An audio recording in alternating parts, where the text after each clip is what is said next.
And in the spirit of talking about Donald Trump and his run for the presidency in 2024, we welcome to the show Cliff Sims. Cliff Sims is a great friend of mine. He's from the great state of Alabama.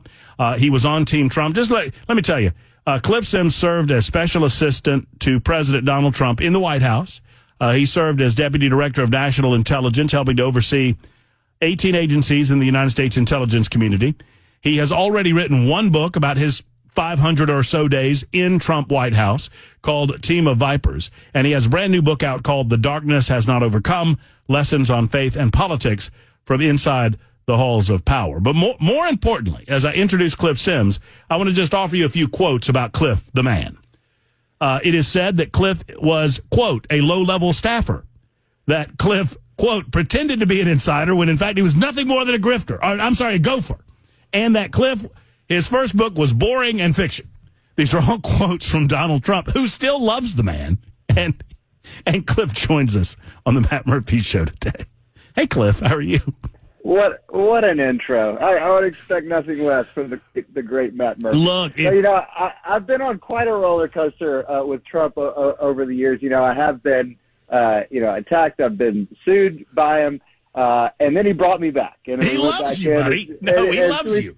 It's a true Trumpian story, and we're on great terms. I think with the first book, he had a little bit of justifiable PTSD from all of the staffers leaving, and then just attacking him and stabbing him in the back, and he had the misperception, I think, that I was about to do the same thing, and then he started seeing me in interviews, and it wasn't what was happening, and so he's like, oh, okay, well, actually, this is fine, and so came back and all is well with the world. So yeah, it's been quite a journey, to say the least. Well, what you did and what Trump learned, because sadly the mainstream media, sadly for them, the mainstream media thought that you were getting ready to line up like some of these former people and just trash the guy, and you didn't. You told the truth. And when Donald Trump, and I'm picking on you because we know each other a long time. When Donald Trump realized that you were going to tell the truth about what happened in the White House, he went, oh, wait a minute. Okay, well then that's fine. Cliff, you're good with me. You do a better Trump than I do.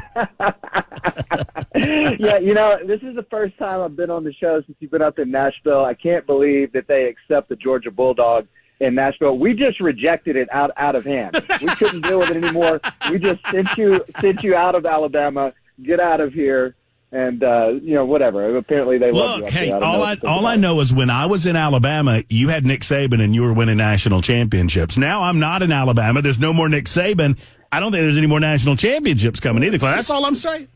It's a fair point. I can't argue with that, man. Well, it's great to be back on with you, man. It's been a long time. Well, it has been a long time. Cliff is a longtime friend. He started a media empire in the state of Alabama before being called up to Team Trump to serve in many different capacities in the Trump campaign. And he knows I'm picking on him when I throw some of those quotes at him. But you did. You wrote Team of Vipers, and it was well received by those who wanted a true insight into what was going on during the time that you had inside the White House with Donald Trump. Sadly, I didn't see a lot of you on mainstream media because you weren't playing the game, but you have an intimate understanding of how the media plays the game when it comes to Trump, that you can't have any nuance in terms of your position on Trump as president and Trump as candidate. These media outlets, before we get into the nature of the book, this new book, these media outlets, they expect you to be all anti or all, talk to me about the nature of your time making appearances on mainstream media, like the hashtag Never CNNs in the world. Yeah, no, definitely. The one that comes to mind the most is The View. I went on with the fine ladies of The View. And when I get on there, one of them says, everybody goes on after they leave the Trump White House, they go out there and they do this apology tour. And I'm just not sure what to think about it. So why should we believe you that you were sorry for working for Donald Trump? And I said, something to the effect of, I'm not sure what interview you thought this was going to be, but I'm not here to apologize for working for Trump. I was proud to work for the American people, proud to work in the White House, and proud to work for Donald Trump. And it was like this bizarre pause, we got to reshuffle our talking points here. We got this wrong, what this was going to be. But you're exactly right. All they want to do is get somebody up there to validate their preconceived idea that he's a quote-unquote threat to democracy, that the world is going to end if Donald Trump is elected president again. And I think one of the things that has happened is they have so corroded their credibility that a lot of these attacks just don't work anymore. It all rings hollow because people are like, well, all right, he sent out some mean tweets, but my gas was cheaper, my paycheck went further, there was peace around the world and not mayhem, and, you know, at least our president could complete a sentence up there. So, you know, I just think it just doesn't ring true. And so it's just not working this time, and it's being reflected in the poll numbers. We're seeing an unprecedented poll numbers for Donald Trump, whose, frankly, his support typically has been undersold in polls. And now we're seeing him leading in all these battleground states, even in New York Times polls and CNN polls. And it's really remarkable. Cliff Sims, our guest, he wrote Team of Vipers several years ago, and he has a brand new book out called The Darkness Has Not Overcome. Why a new book? What is different? I mean, obviously, Team of Vipers was a reflection on your time in the middle of it all. What is this book about, and what compelled you to write it, Cliff? Well, when I went back, when the president asked me to come back as Deputy Director of National Intelligence, it was a whole different universe. So working in the intelligence community, overseeing the CIA and NSA and all these different agencies. And so it was a different experience where I learned a lot of things that were just new. And I was kind of reflecting on that time period of my life. And as I was journaling about it and thinking about it, I realized that a lot of the lessons that I learned are applicable to anybody's life, whether you're walking through the fire or, wrestling with what dreams to chase or struggling with anxiety and depression or anything that you're going through. I experienced those same things working in the so-called halls of power. And so also I wanted to tell some of those stories, but also wanted to do it from a biblical perspective, a faith-based perspective. And so I would describe this book as basically a political junkie's dream devotional book, because you're going to get stories from in the White House, inside the CIA, inside the nuclear bunkers, all these different things. But each of those stories is going to jump into a biblical lesson that could apply to anybody's life. And so that was really why I wanted to write this book and what separates it from the first one that I did. You have a not a unique, but you have an experience that most of us will never have, in as much as you've sat in rooms, you've had conversations with the man, Donald Trump. We all see him before the cameras.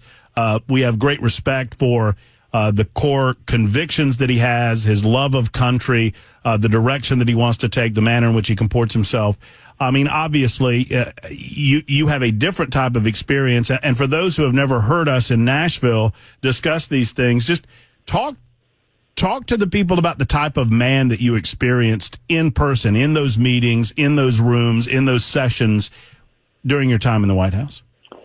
Well, there's a couple of things that come to mind. One is one of the reasons why Trump has resonated so profoundly and why he's had the staying power that he has is that authenticity is such a rare trait in American public life that when somebody puts themselves out there, warts and all, and just says, this is who I am, it does resonate. And so in some sense, there is no private Trump. I mean, he kind of is what you see. It's authentically him. If he's railing about something, in public, he's been railing about the same thing in private. So there is no private Trump in some sense.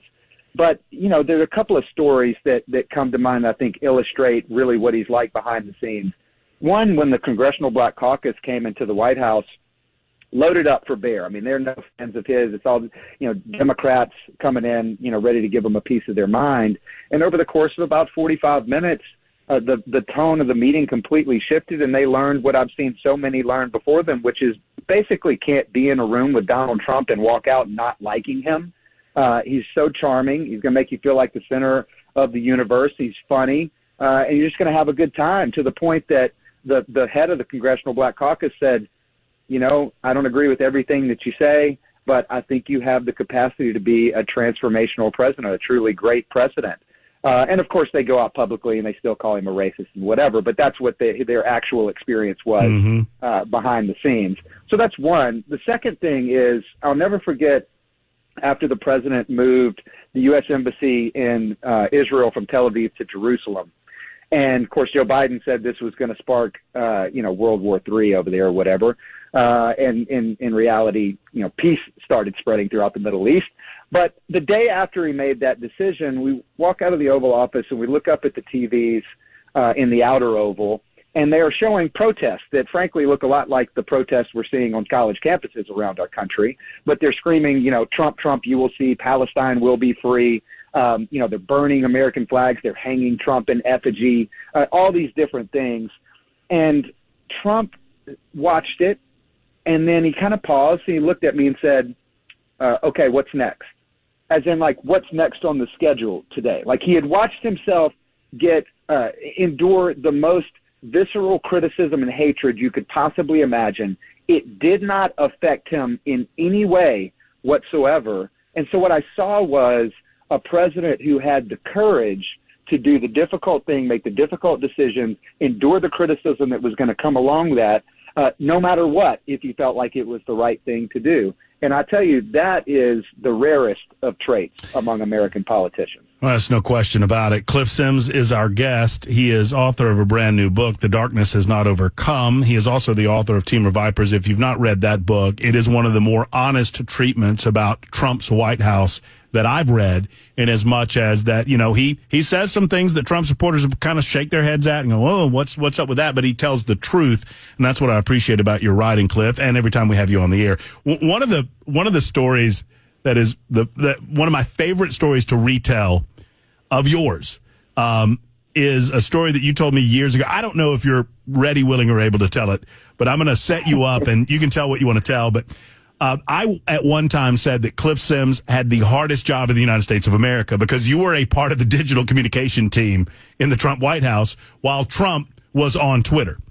And so you told me a story. You said that it was a regular occurrence that you guys would wake up to his tweets from, 1 o'clock, 2 o'clock in the morning. And sure. You told me the story of him coming downstairs, and you remember the story I'm talking about where he looked at you and said? I do. He said, what people are going to say, this isn't presidential. Is that what you're talking about? Well, no, you said, I remember the story you told me where you like it was something, I forget what the tweet was, but it was just one of the tweets, and you guys were part of the comms team. You had to answer all of the, the CNNs and the New York Times. Oh, their hairs are on fire because of something that he did. And he popped something out overnight, and you're waiting for him to get there, and he walks in, he pokes his head around the corner and says, "Did you see it?" Oh yeah. Did you see it? Yes, sir, Mr. President. Yes, of course. As if you didn't see it, right? Right. I remember the exact tweet you're talking about, and after he says that, I said, "Well, we're getting a lot of questions about it. What do you want us to say?" And he goes, "Well, they're going to say that it's not presidential, but you tell them it's modern day presidential." Like, all right, well, I don't know if that's going to get them off our back, but we'll give it a shot. But many tweets derailed many days for the comms team in the West Wing. But you know what? Taking his message directly to the American people, and like I said, that authenticity resonates with people, and it's a part of who he is. And I think there's a lot of people right now who would say, "Hey, I'll take some mean tweets and world peace about now." Well, I don't think, I mean, if you compare the two resumes, and I wanted to ask you about what's going on in New York City right now, and more broadly in D.C., in Georgia, in Florida, because I think the Democrats recognize without the calamity of COVID and all the uncertainty that was happening in 2020, Trump's the president anyway, without the cheating, without the shenanigans, without everything going on. But with all of that, Biden managed to become the president. Well, now in 2024, they don't have that to rely on, and so they're relying on this, what is called lawfare. And I'm curious your thoughts about this. I mean, obviously, we've dispatched of 3 of these legal cases before the presidential election. How do you think this is going? I feel like it's helping him, not hurting him. Well, I think you're right. Now, it's tough to really analyze some of this stuff in the moment because as a political operative, I look at things and say, well, my candidate can't get on the campaign trail because he's stuck in a courtroom all day, and it's just wrong. And of course it is. The flip side of it is I agree with you. My gut feeling is the same as yours, which is that a lot of people around the country, even people who are not hardcore political followers, see what is happening and they say, well, this is unjust. this is just wrong. It is lawfare. And you hear a lot about, threats to democracy out there, and it's hard for me to square the left simultaneously calling Trump a threat to democracy while they're trying to prosecute their political opponent left and right, all these different cases. And so, I've found maybe some perverse joy in just watching the whole thing just fall apart, one case after another. And I think what we're seeing happening right now in New York is probably the most political of all of them. And so it's going to fall apart, too. And it has with, Stormy Daniels' testimony and Michael Cohen up there, a convicted felon who, wouldn't know the truth if it punched him in the face. I mean, the whole thing is just a total clown show.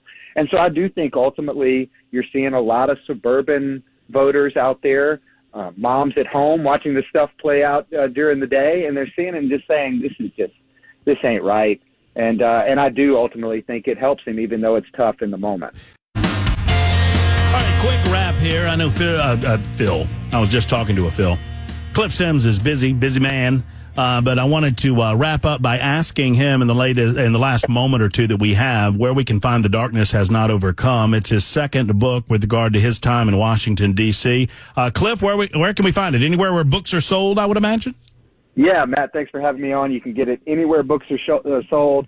Amazon, Books A Million, Barnes & Noble, local bookstores, anywhere you can get a book, you can find it. And I just appreciate the support and appreciate your friendship over the years. And thanks for having me on. Look, we've known each other. We've known each other a long time. You'll be back. I know you will. Thank you, Cliff, for everything. And he's got to boogie on to another interview. He's doing a lot of these. The Darkness Has Not Overcome, Lessons on Faith and Politics from Inside the Halls of Power. Cliff Sims is the author. Cliff started Yellowhammer News years and years ago in Alabama, and I became friends with him during that time. And then he became a part of the Trump White House on the digital communications team, and it's a pleasure to have him on today.